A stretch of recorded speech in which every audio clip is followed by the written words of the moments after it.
Hello and welcome to GS clarity. स्वागत है आप सभी का जीएस क्लैरिटी में। इस वीडियो में हम बात करेंगे फेडरलिज्म संघवाद के बारे में। क्या होता है संघवाद, क्या इसके ज़रूरी फीचर्स हैं और इसके फ़ायदे क्या हैं, और किस तरह से इंडिया का पूरा पॉलिटिकल सिस्टम, राजनीतिक प्रक्रिया जो है फेडरल सिस्टम है। समझते हैं कि फेडरलिज्म क्या है।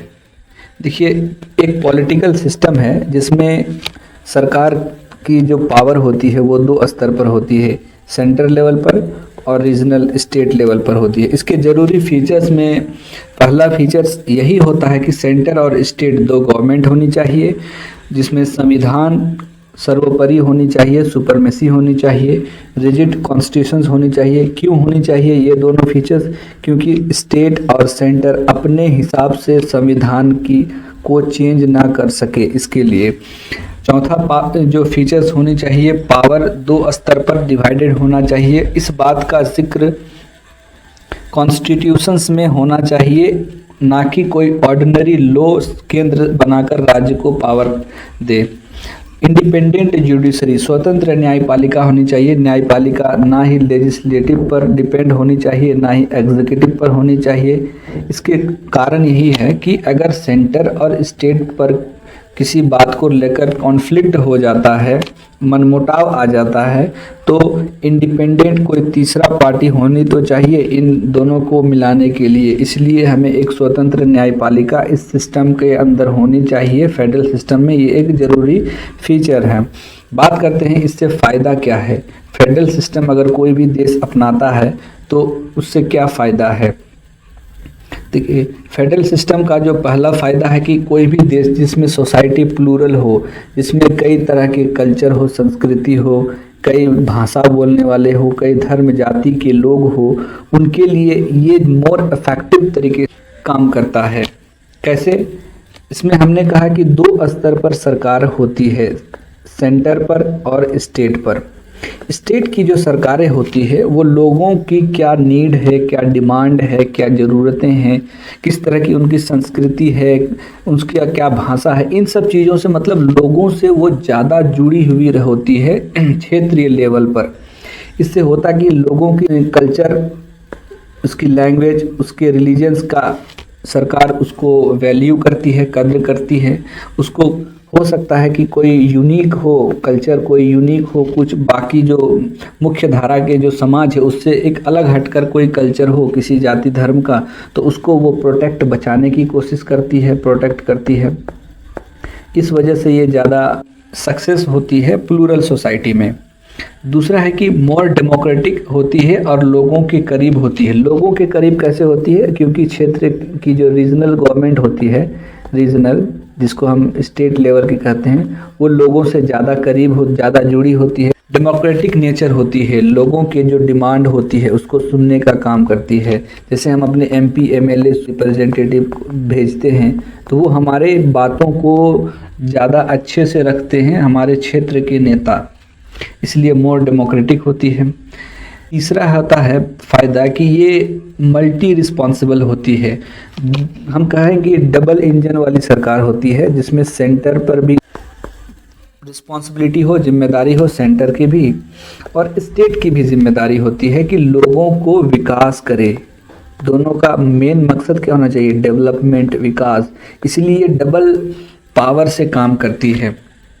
ये एक दूसरे के पावर को चेक कर सकती है कि स्टेट सेंटर पर कोई ऐसा पावर ना बनाए जो सेंटर की रूल्स रेगुलेशंस को हार्म करे, या सेंटर कोई ऐसा स्टेट पर पावर ना बनाए। इसके लिए एक दूसरे के पावर को चेक करने का भी ये पावर होती है, बेनिफिट होती है। अब बात करते हैं कि कुछ एग्जाम्पल्स की, जिसमें फेडरल के एग्जाम्पल जो सक्सेस हैं, सफल हैं, और कुछ ऐसे देश जो फेडरल को अपनाए, इस सिस्टम को अपनाते हैं लेकिन वो असफल होते हैं। USA सबसे बेहतरीन एग्जाम्पल माना जाता है फेडरल सिस्टम का। USA में 50 स्टेट है और वो एक साथ फेडरल बनाकर एक कॉमन लैंड को, जिसको हम कहते हैं एक देश को, शेयर करते हैं। वहीं USSR 1989 तक कहा जा सकता है कि वो फेडरल सिस्टम को रिप्रेजेंट कर रहा था। इसके बाद वो 15 देशों में टूट गया। पाकिस्तान की बात करें तो 1970 तक फेडरल सिस्टम को अपना रहा था, इसके बाद वो बांग्लादेश में टूट गया। बांग्लादेश और पाकिस्तान जो अभी प्रेजेंट में है उसमें टूट गया। क्या रीज़न थे, क्या कारण थे इनके टूटने के, उसको समझते हैं। देखिए, यूएसएसआर और पाकिस्तान इन दोनों में पहला जो कॉमन रीज़न था कि स्टेट का जो सरकार थी, स्टेट के जो गवर्नमेंट थे, वो सेंटर की जो गवर्नमेंट स्टेट पर ज़्यादा हावी हो रहे थे। कैसे? पाकिस्तान की बात करें जो अभी प्रेजेंट में है, अभी बांग्लादेश, वो पहले पूर्वी पाकिस्तान के नाम से बांग्लादेश को जानते थे। बांग्लादेश में बांग्ला बोलने वाले बंगाली पीपल्स की संख्या ज़्यादा थी। अब पाकिस्तान वाले जो थे ये इनके कल्चर पर हावी हो रहे थे। इन सेंटर की जो नीतियाँ थी, रूल्स रेगुलेशंस थी, इनके कल्चर को इफ़ेक्ट कर रही थी। इस वजह से इन लोगों को अपने कल्चर के हार्म, नुकसान होने का डर था। इस वजह से ये फेडरल सिस्टम टूट गया। इसी तरह कुछ रसिया का भी सेम ही रीज़न है कि सेंटर की जो गवर्नमेंट है वो स्टेट के जो गवर्नमेंट, जैसे कि यहाँ कजाकिस्तान हो या उज्बेकिस्तान, तुर्कमेनिस्तान या फिर इधर जॉर्जिया, आर्मेनिया, अजरबैजान को ले लें, अभी यूक्रेन से जो कॉन्फ्लिक्ट चल रहा है, तो इन सब जो छोटे छोटे स्टेट थे, इनके कल्चर ये जो मेजॉरिटी वाले कल्चर से काफ़ी ज़्यादा अलग थी और ये मेजॉरिटी वाले इस पर ज़्यादा डोमिनेट हो रहे थे, ज़्यादा मतलब इस पर हार्म हो रहे थे। इस वजह से इनको लगा कि हमारे कल्चर को तो खतरा है इनसे साथ रहने में। इस वजह से ये 15 देशों में यूएसएसआर 1989 को टूट गया। ये तो देखें कि फेडरलिज्म कैसे काम करता है, उसके लिए ज़रूरी फीचर्स क्या होने चाहिए। एक सबसे मोस्ट इम्पोर्टेंट होनी चाहिए कि स्टेट और सेंटर की कुछ ऐसी पॉलिसी होनी चाहिए जो एक दूसरे को कॉमन शेयर करे, एक दूसरे पर भरोसा करे, जिससे डेवलपमेंट आसानी से हो और सिस्टम को आगे बढ़ाया जा सके। अब इंडिया के रिस्पेक्ट में अगर बात करें, भारत की बात करें, तो इंडिया अपने संविधान में कहता है कि हम स्टेट के साथ यूनियन है, लेकिन वो उसका जो काम करने का तरीका है, पूरे फंक्शंस है, जो पॉलिटिकल सिस्टम हमारा जो काम, इंडिया का जो काम करता है, वो एक फेडरल तरीके से काम करता है। क्यों ऐसा किया गया, क्यों संविधान निर्माताओं ने इस हमारे संविधान में यूनियन को मेंशंस किया गया जबकि काम करने का तरीका फेडरल रखा, ऐसा क्यों किया गया, उसको बाद में समझते हैं। पहले इन दोनों शब्द का भाव को समझते हैं, इंटेंस क्या होता है। देखिए, फेडरल में हमने कहा कि कई सारे राज्य, कई सारे स्टेट एक एग्रीमेंट के थ्रू फेडरेशंस बनाते हैं और एक कॉमन लैंड को शेयर करते हैं और एक देश को बनाते हैं। हमने एक बात कहा, एग्रीमेंट। इसमें होता क्या है कि राज्य कभी भी अलग होने का खतरा होता है, तो इसमें किसी भी राज्य के अलग होने का खतरा ज़्यादा होता है। दूसरी बात है कि ये उन देशों के लिए ज़्यादा सफल होता है ये सिस्टम जहाँ पर लिटरेसी रेट, साक्षरता दर ज़्यादा हो, लोगों में ज़्यादा समझदारी हो, पॉलिटिकल अवेयरनेस ज़्यादा हो, तो वहाँ इस तरह के सिस्टम ज़्यादा अच्छे से काम कर पाते हैं। अब हम अपने देश की बात करें, इंडिया अपने संविधान में यूनियन को शब्द को मेंशन किया गया। आर्टिकल 1 को अगर देखेंगे, आर्टिकल 1 उसमें क्लियरली लिखा है कि India that is Bharat shall be union of its state. Bharat अपने राज्यों का यूनियन होगा, फेडरल नहीं होगा, फेडरेशंस नहीं होगा, फेडरलिज्म्स को नहीं अपनाएगा। इसको संविधान में यूनियन शब्द का जिक्र किया गया।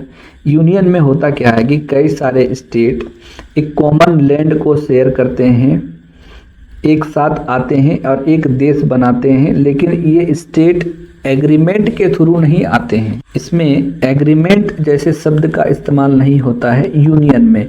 इसमें होता है कि आप आ गए, आप अगर किसी देश में किसी देश की बाउंड्री के साथ आप रहना चाहते हैं तो रहें, लेकिन आप जाना चाहेंगे तो जा नहीं सकते हैं, यानी एक ही साथ रहना आपको पड़ेगा।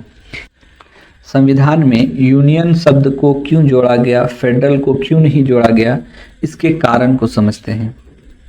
देखिए, ये आर्टिकल 1 का स्क्रीनशॉट हमने लेके रख दिया है कि इंडिया, यहाँ पे क्लियरली लिखा हुआ है कि shall be union of its state, federal शब्द का जिक्र नहीं किया गया। देखिए, इंडिया 1947 में इंडिपेंडेंस जब हमें मिलती है तो हमें एक दुख रहा, पेनफुल क्या रहा, पार्टीशंस का, विभाजन का। हमारे देश में 20 से ज़्यादा बड़ी मेजर लैंग्वेजेस बोली जाती है। कई धर्म के लोग रहते हैं, कई कल्चर को फॉलो करने वाले लोग रहते हैं। आज़ादी के समय कई सारे प्रिंसली स्टेट थे, राजा महाराजाओं वाले जो क्षेत्र थे वो इंडिया में रहना नहीं चाहते थे। ये सारी परेशानियों को देखते हुए अगर हम फेडरल को अपनाते तो राज्य को लगता कि हम एक एग्रीमेंट के थ्रू इंडिया में शामिल हुए हैं, जो हम कभी भी इंडिया से बाहर हो सकते हैं। लेकिन यूनियन में ऐसा ऑप्शन नहीं है। यूनियन तो वन वे है कि आप आ गए तो आप वन वे है, लेकिन आप जा नहीं सकते हैं।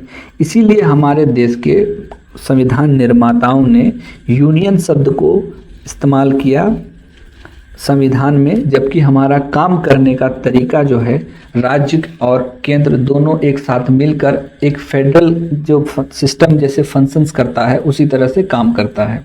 आज के वीडियो में हमने जाना कि यूनियन और फेडरल दोनों में क्या फ़र्क है, फेडरलिज्म क्या है, फेडरलिज्म इंडिया का पॉलिटी किस तरह से काम करता है, और इंडिया ने अपने संविधान में यूनियन शब्द को क्यों जोड़ा, फेडरलिज्म को क्यों नहीं जोड़ा। Thank you for discussion.